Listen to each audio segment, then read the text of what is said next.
Welcome. In this video, we'll create an AI agent that summarizes expenses from the data you provide. We'll write the prompt that defines how our agent should behave. For example, you are an expense summarizer agent. Ask the user to upload their expense data.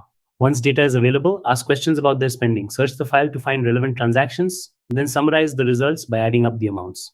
Filter and group by date, category, or profile when needed. This prompt helps the AI understand its task and how to respond to the user. Now, send the prompt.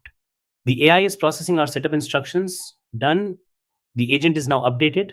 Next, click on the deploy agent button. Our agent is now deployed successfully. Click the testing button and start a conversation.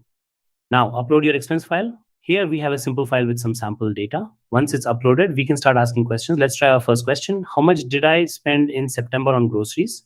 You can see the agent summarizes all grocery-related expenses for September. Now, let's ask another one. How much did I spend in July? The agent responds instantly with the total spendings for July. Everything looks great. Our AI agent is working perfectly, analyzing and summarizing expenses just as we defined. And that's it for this tutorial. We successfully built and tested our expense summarizer AI agent. See you in the next video. That's it. Thanks for watching.